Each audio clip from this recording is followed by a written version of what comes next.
Hello বন্ধুরা, কলকাতা সেই বড় কারাগার যা বাইরে থেকে শান্ত কিন্তু ভেতরে নরকের দৃশ্য। এখানে রাত সূর্য ডোবার কারণে শুরু হতো না, বরং মানবতার অবসানের মাধ্যমে শুরু হতো। পোশাকের আড়ালে লুকিয়ে থাকা নরপশুরা প্রতি রাতে আসতো, যা চাইতো তাই করত, আর বন্দি নারীরা ভয়ে মুখ খুলতে পারত না। তারা জানতো যদি কিছু বলে ফেলে তাহলে জীবন নরক হয়ে যাবে। কিন্তু সেই অন্ধকারের দেয়াল ভেদ করার জন্য এক ঝড় এসে পড়েছিল। নাম তার আইপিএস নুসরাত জাহান, এক নির্ভীক ও স্পষ্টবাদী অফিসার, যিনি সিস্টেমের প্রতিটি অত্যাচার মূল থেকে উৎপাদন করতেন। শপথ নিয়েছিলেন, তিনি বলেছিলেন এখন আর এসব সহ্য করা হবে না। তিনি একটি সিদ্ধান্ত নিলেন, এমন একটি সিদ্ধান্ত যা তার জীবনকে চিরতরে বদলে দিতে পারত। নুসরাত তার আইপিএস উর্দি খুলে ফেললেন এবং এক অসহায় বন্দির ছদ্মবেশ ধারণ করলেন। মিশনটি ছিল স্পষ্ট, কারাগারের ভেতরে ঘটে যাওয়া অন্যায়কে নিজের হাতে ধরা। প্রথম রাতেই কারাগারের বড় শয়তানেরা ভেতরে এলো এবং তাদের সোজা দৃষ্টি পড়ল নুসরাতের ওপর।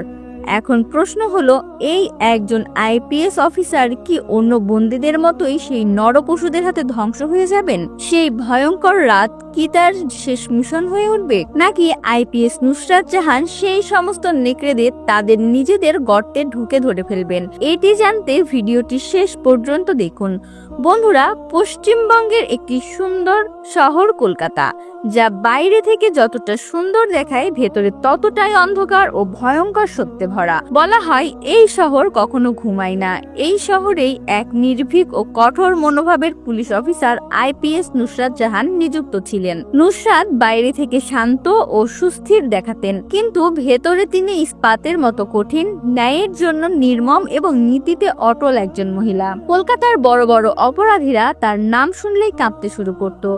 এটি বিখ্যাত ছিল যে যদি কোনো অপরাধী নির্দোষও হতো, তার জয় নিশ্চিত হতো, তবুও নুসরাত জাহানের ভয়ে সেই অপরাধী নিজের অপরাধ স্বীকার করে ফেলত। নুসরাত বর্ধমানের একটি ছোট্ট শহর থেকে উঠে এসে এই বড় শহর কলকাতায় তার পরিশ্রম ও সংগ্রামের জেরে আইপিএস পদে পৌঁছেছিলেন। তিনি শুধু একজন আইপিএস অফিসারই ছিলেন না, বরং তাদের জন্য আশার আলো ছিলেন, যাদের উপর অত্যাচার করা হয়েছিল। তার একটি নীতি ছিল, অত্যাচারী যত বড়ই হোক না কেন শাস্তি পাবে। এই কারণেই কলকাতার গলিতে তার নামে ভয় ছড়িয়ে পড়ত। একদিনের কথা, সকালের সময় ছিল। নুসরাত জাহান তার অফিসের কেবিনে বসে চা পান করছিলেন এবং সামনে থাকা তাজা খবরের কাগজের শিরোনামগুলো পড়ছিলেন। হঠাৎ দরজা খুলল, ভেতরে এলো একজন কারাগারের কর্মচারী শ্যামল, যে কলকাতা মহিলা কারাগারের রান্নাঘরের সহকারী ও পরিচ্ছন্নতার কাজে নিযুক্ত ছিল। শ্যামলের মুখ ফ্যাকাশে হয়ে গিয়েছিল। সে দ্বিধায় বলল, ম্যাডাম, আমার আপনার সাথে একটি অত্যন্ত গুরুত্বপূর্ণ কথা বলতে হবে। নুসরাত খবরের কাগজটি টেবিলের পাশে রাখলেন, চায়ের কাপটি হালকাভাবে পাশে সরিয়ে গম্ভীরভাবে বললেন, হ্যাঁ শ্যামল, বলো কি ব্যাপার? শ্যামল শান্ত কণ্ঠে বলল, ম্যাডাম, কলকাতা কারাগারে মহিলা বন্দীরা নিরাপদ নয়। রাতে তাদের সাথে খুব খারাপ ব্যবহার করা হয়, তাদের ভয় দেখানো হয়, হুমকি দেওয়া হয় এবং তাদের শোষণ করা হয়। নুসরাতের মুখে গভীর গাম্ভীর্য ফুটে উঠল। তিনি কঠোর কণ্ঠে বললেন, তুমি কি বুঝতে পারছো তুমি কতটা গুরুতর অভিযোগ করছো? শ্যামলের কণ্ঠ কাঁপছিল। জি ম্যাডাম, আমি সত্যি বলছি। যারা দিনে পুলিশের ডিউটি করে তারাই রাতে মহিলা বন্দীদের ওপর অত্যাচার করে। তারা তাদের ভয় দেখায় এবং তাদের অসহায়তার সুযোগ নেয়। নুসরাতের চোখ রাগে ঝিলি করে ফুটে উঠল। তাদের কাছে তোমার কাছে কি কোনো প্রমাণ আছে? শ্যামল গভীর নিঃশ্বাস নিয়ে বলল, ম্যাডাম, আমি সবকিছু নিজের চোখে দেখেছি, কিন্তু আমার কাছে প্রমাণ সংগ্রহ করার ক্ষমতা বা সাহস নেই। যদি আমি কথা বলি তাহলে হয়তো আজ বেঁচে থাকতাম না। তাই আমি আপনার কাছে এসেছি, কারণ আমি আপনার ওপর ভরসা করি। নুসরাত এক মুহূর্তের জন্য নীরব হয়ে গেলেন। তার কপালে ভাঁজ করলো। শ্যামল, যখন আমি গত সপ্তাহে কারাগার পরিদর্শনে গিয়েছিলাম তখন কোনো মহিলা বন্দী কোনো অভিযোগ করেনি। শ্যামল চোখ নামিয়ে বলল, ম্যাডাম, তারা সবাই ভয়ের ছায়ায় বাস করে। তাদের হুমকি দেওয়া হয় যে যদি মুখ খোলে তাহলে এমন পরিণতি হবে যা তারা কল্পনাও করতে পারে না। নুসরাত চেয়ার থেকে উঠে জানালার দিকে তাকালেন।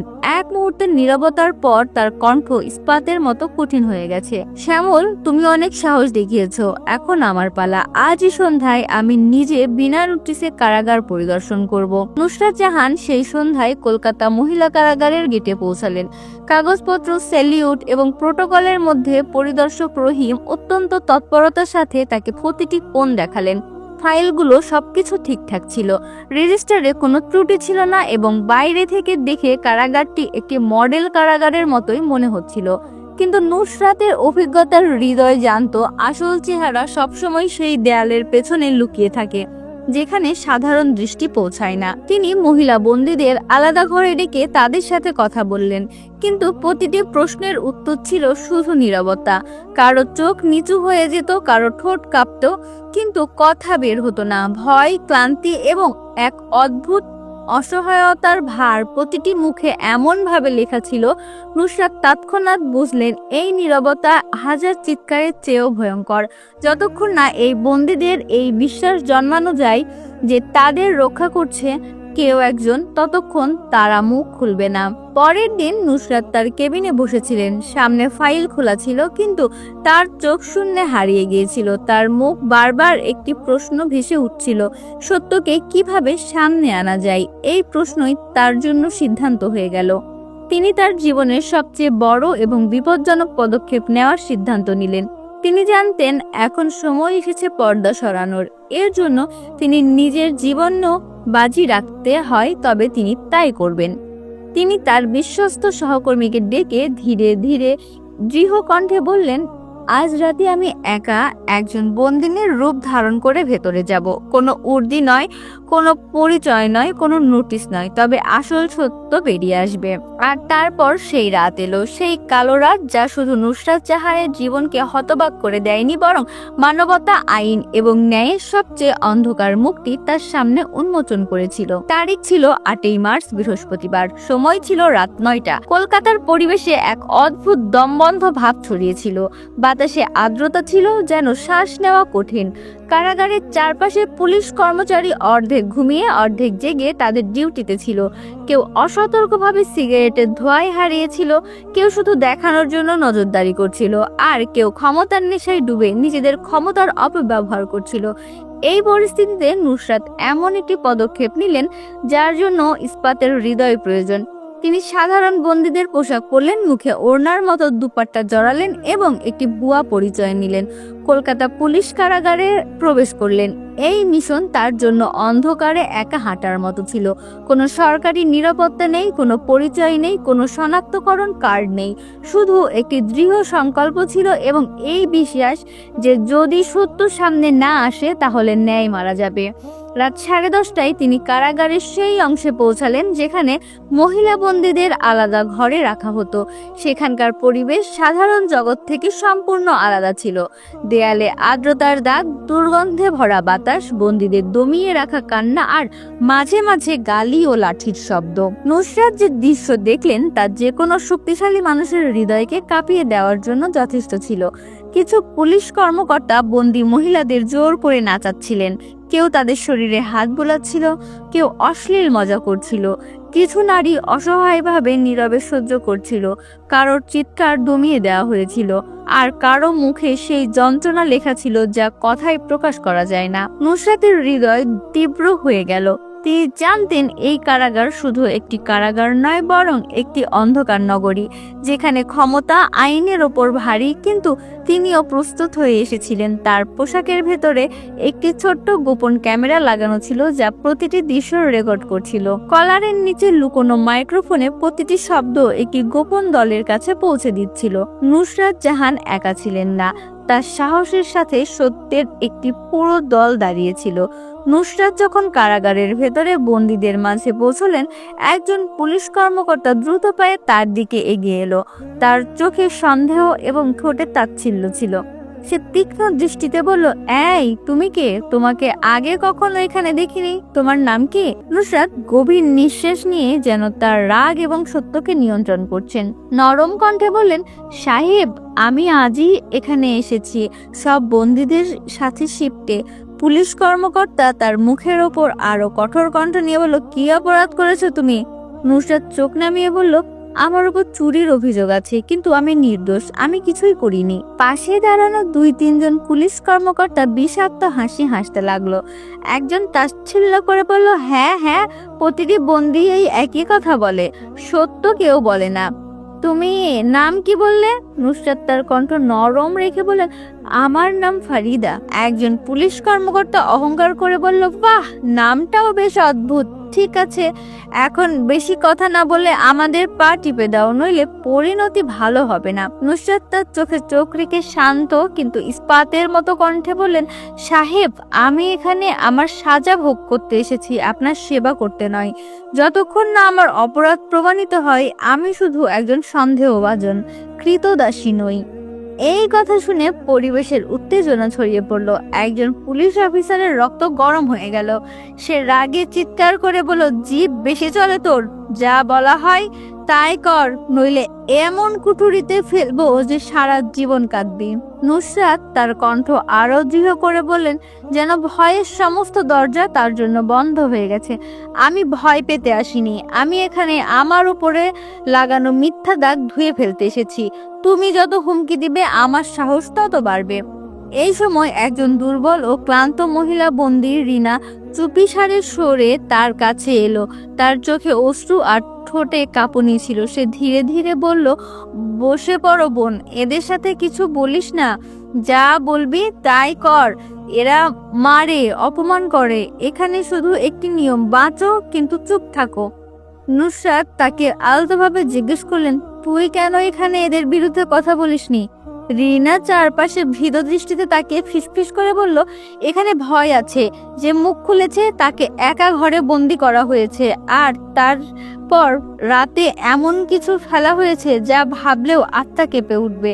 সেই মুহূর্তে একজন পুলিশ অফিসার এগিয়ে এসে নুসরাতের হাত ধরলো এবং কঠোরভাবে বলল, ব্যাস, এবার বেশি হয়েছে। এখন তোকে এমন ঘরে নিয়ে যাব যেখানে তোর সমস্ত গর্ব ধুলোয় মিশে যাবে। নুসরাত জানতেন এমন খেলা আসলভাবে শুরু হয়েছে। তিনি নীরবে তাদের সাথে চললেন। তাকে একটি অন্ধকার ঘরে ঠেলে দেওয়া হলো। সেখানে 2 জন পুলিশ অফিসার, বিমিত ও বিজয়, আর তিনি ছিলেন। দরজা ভেতর থেকে বন্ধ করে দেয়া হলো। অমিত কর্কশ কণ্ঠে বলল, এখন বল, তুই আসলে কে? এত হট্টগোল কেন করিস? আজকালকার মেয়েরা নিজেদের বাঘিনী ভাবতে শুরু করেছে। বিজয় ঘৃণিত হাসি হেসে বলল, হ্যাঁ হ্যাঁ, আমরা পুলিশেরা বন্ধু হতে পারি, আর এমন শত্রুও যে জীবনে ধ্বংস করে দিতে পারি। নুসরাত শান্ত কিন্তু আত্মবিশ্বাসী কণ্ঠে তাদের দিকে তাকালেন এবং বললেন, আমি কিছু ভুল বলিনি, কিন্তু তোমরা 2জন আমাকে এখানে কেন এনেছো? অমিত কাছে এসে হুমকি দিয়ে বলল, চুপ কর, 8 ঘন্টার মধ্যে তোকে তোর আসল অবস্থান বুঝিয়ে দেব। নুসরাত বুঝলেন এখন সিদ্ধান্তের মুহূর্ত এসে গেছে। তিনি গভীর নিঃশ্বাস নিলেন এবং তার কথাগুলো ঘরে বজ্রপাতের মতো গর্জে উঠল, শোনো, আমার নাম ফারিদা নয়, আমি আইপিএস নুসরাত জাহান। আর তোমরা যা করেছো প্রতিটি মুহূর্ত রেকর্ড হচ্ছে। বাইরে পুরো দল আমার প্রতিটি পদক্ষেপ দেখছে। এই কথা শুনে অমিত, বিজয় হতবাক হয়ে গেল। তাদের মুখে ভয়ের ছায়া পড়ল। যে গর্ব তাদের কণ্ঠে ছিল তা মুহূর্তের মধ্যে ভয়ে রূপান্তরিত হলো। নুসরাত জাহানের মুখ কঠোর এবং গম্ভীর ছিল, আর তার চোখে সেই সংকল্পের ঝলক ছিল যা নড়ানো সহজ নয়। তিনি হঠাৎ আসল পরিচয় প্রকাশ করলেন। প্রশ্ন হলো, নুসরাত এত তাড়াতাড়ি তার পরিচয় কেন প্রকাশ করলেন? আসলে তিনি জানতেন তার সামনে দাঁড়ানো এই 2 জন পুলিশ কর্মকর্তা মাত্র 2 মাস আগে এই কারাগারে নিযুক্ত হয়েছেন। তাদের আত্মা এখনো পুরোপুরি কলঙ্কিত হয়নি। তাদের মধ্যে এখনো কিছুটা মানবিকতা বাকি ছিল, কিন্তু তারাও এই দুর্নীতিগ্রস্ত ব্যবস্থার শিকার হয়ে ধীরে ধীরে ভেতর থেকে বলে যাচ্ছিল। নুসরাত তাদের সরাসরি চোখে তাকিয়ে কিন্তু ধীর কণ্ঠে প্রশ্ন করলো, তোমাদের 2 জনের নাম কি? অমিত চোখ নামিয়ে দ্বিধায় বলল, অমিত। বিজয় ভারী নিঃশ্বাস বলল, আমার নাম বিজয়। নুসরাত এক মুহূর্ত থামলেন, তারপর গম্ভীর কণ্ঠে জিজ্ঞাসা করলেন, তোমরা কি জানো এই মুহূর্তে আমি কার সাথে কথা বলছো? অমিত তো বিজয় একে অপরের দিকে তাকালো এবং একসাথে বলল, না, এবং এতে আমাদের কোনো ফারাক পড়ে না। এখানে সবাই ঝুঁকে তুমিও ঝুঁকবে? আর একটু পরে সাহেব আসছেন, তখন তো সব অহংকার বেরিয়ে যাবে। এই কারাগারে কোনো গুজব নেই, সবাইকে সোজা করা হয়। নুসরাতের মুখ এখন ইস্পাতের মতো হয়ে গিয়েছিল, কিন্তু তার চোখে একটি আলো ছিল যা ভেতরের আত্মবিশ্বাস প্রকাশ করছিল। তিনি পূর্ণ শক্তির সাথে বললেন, শোনো, আমি সাধারণ নারী নই, আমি কলকাতা শহরের আইপিএস নুসরাত জাহান, এবং তোমাদের এই কথা বলছি কারণ এখন তোমাদের আমার সাথে চলতে হবে। এটি আমার ব্যক্তিগত মিশন নয়, একটি মানবতার মিশন।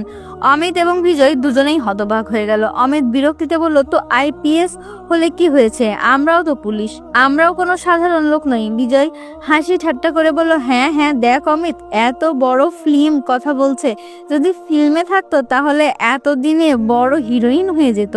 কিন্তু নুসরাত জাহান জানতেন এটি হাসি বা ভয় পাওয়ার সময় নয়। তিনি তার কণ্ঠ আরো উচ্চ করলেন, কণ্ঠে ইস্পাত ভরে বললেন, তোমরা দুজন ভুলে যাচ্ছ তুমি কার সামনে দাঁড়িয়ে আছো। এটি আমার শেষ সতর্কবাণী। নিজের সীমার মধ্যে থাকো, নইলে মনে রেখো চাকরি তো হারাবেই, কিন্তু এই কারাগারে ঠিক এই নারীদের পাশে দাঁড়িয়ে থাকবে যাদের তুমি অত্যাচার করেছো। আর সেই দিন তোমার জীবনের সবচেয়ে খারাপ দিন হবে। এই কথাগুলো ঘরে বজ্রপাতের মতো গর্জে উঠলো। অমিত বিজয়ের মুখে প্রথমবার ভয়ের চিহ্ন ফুটে উঠলো। তাদের পা ঝুঁকতে লাগলো, নিঃশ্বাস ভারী হয়ে গেল। তারা বুঝতে পারলো তাদের সামনে দাঁড়ানো এই নারী কোনো দুর্বল বন্দী নয়, বরং এমন এক শক্তি যাকে দমানো অসম্ভব। নুসরাত পূর্ণ আত্মবিশ্বাসের সাথে তাদের পকেট থেকে একটি পরিচয়পত্র বের করলেন। পাশে তার নাম, পদবি এবং পুরো সার্ভিসের বিবরণ ছিল। অমিত এবং বিজয় যখন তা দেখলেন, তারা তৎক্ষণাৎ হাঁটু গেড়ে তার পায়ের কাছে পড়ে গেলেন। দুজন একসাথে বলল, ম্যাডাম, আমাদের মাফ করে দিন, আমরা আপনাকে চিনতে পারিনি, আমাদের বড় ভুল হয়ে গেছে। এমন ব্যক্তিত্ব আমরা আমাদের জীবনে কখনো দেখিনি।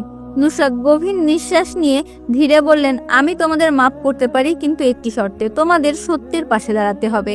যদি তুমি আমার সাথে থাকো তাহলে তুমি বাঁচতে পারো, নইলে তুমিও সেই নরপশুদের সারিতে দাঁড়িয়ে যাবে যাদের আমি কখনোই ছাড়বো না। অমিত বিজয় তৎক্ষণাৎ মাথা নিচু করে বলল, জি ম্যাডাম, আমরা আপনার সাথে আছি, আপনি যা বলবেন আমরা তাই করব।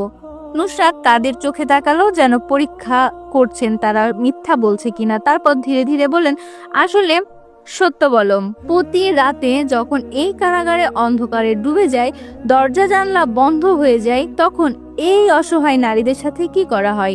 ঘরে এক মুহূর্তের জন্য নীরবতা ছেয়ে গেল।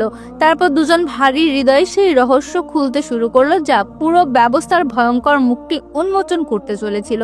অমিত এবং বিজয় একে অপরের দিকে তাকিয়ে কিছুক্ষণ নীরব দাঁড়িয়ে রইল। তাদের মুখে ভয় এবং ঘামের মিশ্রিত রেখা ফুটে উঠেছিল। তারপর যেন বন্ধ ঠোঁট থেকে ঝরে পড়ল। তারা একে একে সবকিছু বলতে শুরু করলো যা নুসরাত শোনার কল্পনাও করেনি।